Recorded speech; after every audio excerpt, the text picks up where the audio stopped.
बिस्मिल्लाहिर्रहमानिर्रहीम। अस्सलामुअलैकुम। मैं हूं खुर्रम शहज़ाद और आप तमाम दोस्तों को वेलकम करता हूं अपने YouTube channel online computer tutor में। उम्मीद है आप तमाम दोस्त खैरियत से होंगे।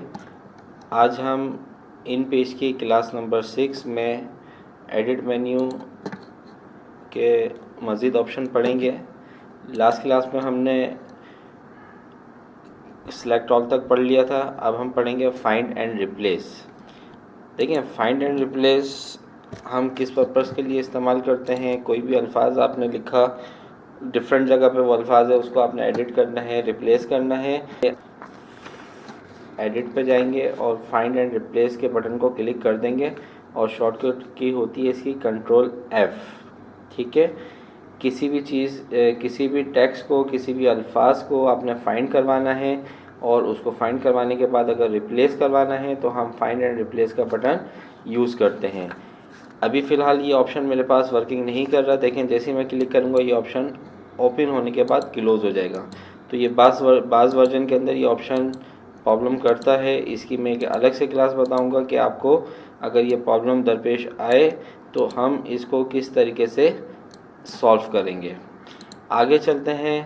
Send to back, bring to front, ये ऑब्जेक्ट के ऊपर ऑप्शन काम करते हैं। हम दो ऑब्जेक्ट ले लेते हैं यहाँ पर।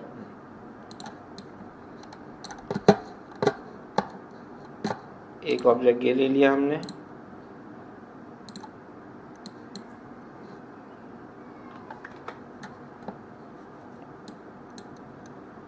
ठीक है। कंट्रोल C कंट्रोल V से इसकी डुप्लीकेट बनाई और दूसरा ऑब्जेक्ट हमारे पास ये आ गया।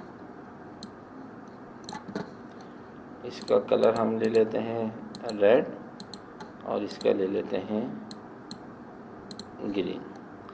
अब देखें, इस वक्त जो रेड वाला जो सर्किल है ये ग्रीन वाले के ऊपर है। अगर हमें इसको ग्रीन के बैक पे लेके जाना है तो आप एडिट पे आइए। एडिट पे आने के बाद यहाँ क्या लिखा हुआ है, सेंड टू बैक। हमें रेड वाले को इधर लेके जाना है, इसके बैक पर, या ग्रीन वाले को रेड के फ्रंट पे लेकर आना है। अगर ग्रीन वाले को सिलेक्ट कर रहे हैं तो फिर आप यूज़ करेंगे ब्रिंग टू फ्रंट। ग्रीन वाला फ्रंट पे आ जाएगा, रेड वाला बैक पे चला जाएगा। और अगर आपने रेड सर्किल को सिलेक्ट किया हुआ है तो फिर आप यहाँ से सिलेक्ट करेंगे सेंड टू बैक, तो ग्रीन वाला ऊपर आ जाएगा और रेड वाला इसके बैक पे चला जाएगा। ये देखें, ठीक है, क्लियर है। इसके बाद आपके पास गाइड्स, लॉग गाइड्स क्या चीज़ है देखें। एक सैम्पल पेज मैंने आपको लास्ट क्लास में ओपन करवाया था, उसको ही मैं दोबारा ओपन कर रहा हूँ। तो यहाँ पर देखें हमारे पास ये ब्लू कलर की आपको लाइंस नज़र आ रही हैं, ठीक है।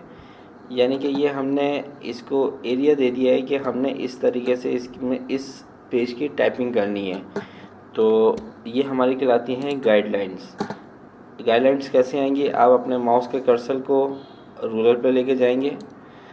यहाँ पे लेफ़्ट बटन से क्लिक करके आपने यहाँ पे ग्रिड लाइन देनी है, आपने इस जगह पे ग्रिड लाइन देनी है, फिर आपने यहाँ पे ग्रिड लाइन देनी है, आपने इस जगह पे देनी है, आपने इस जगह पे देनी है। अब इससे फ़ायदा क्या होगा हमारा, ये फ़ायदा, ये आसानी क्या होगी कि अब अगर हम टेक्स्ट बॉक्स टाइप कर रहे हैं, तो बना रहे हैं, इंसर्ट करवा रहे हैं कोई भी टेक्स्ट है, तो हम यहाँ पे आसानी से उसकी कैलकुलेशन यानी कि उसका एरिया सेलेक्ट करके बआसानी बना सकते हैं।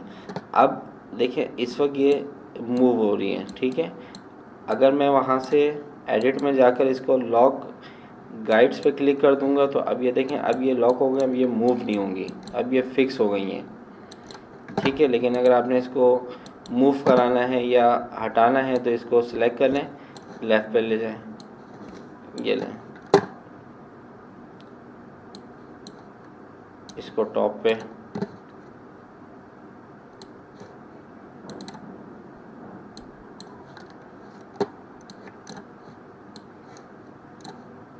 ठीक है।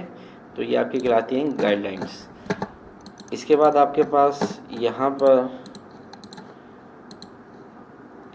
स्टोरी एडिटर का ऑप्शन है। अब यहाँ पे जब आप क्लिक करते हैं तो आपका डिफ़ॉल्ट जो टेक्स्ट का फ़ॉन्ट है वो 12 पे चला जाता है और यहाँ पे आपकी तमाम फॉर्मेटिंग ख़त्म हो जाती हैं। ये सिंपल आपके पास आप नज़में लिख रहे हैं, कोई भी कहानी लिख रहे हैं तो उसके फ़ॉन्ट जो है वो 12 का ही होता है, तो आप यहाँ पर आसानी के साथ इसको कर सकते हैं। ठीक है, शॉर्टकट की होती है इसकी F2 प्रेस करेंगे तो ये स्टोरी मोड पे चला जाएगा और दोबारा F2 प्रेस करेंगे तो ये नॉर्मल पेज पे आ जाएगा। तो उम्मीद करता हूँ ये क्लास आपको समझ में आ गई होगी। कोई भी प्रॉब्लम होती है तो इस वीडियो को दोबारा प्ले करके देखें। नेक्स्ट वीडियो तक आपसे इजाज़त चाहता हूँ। अपना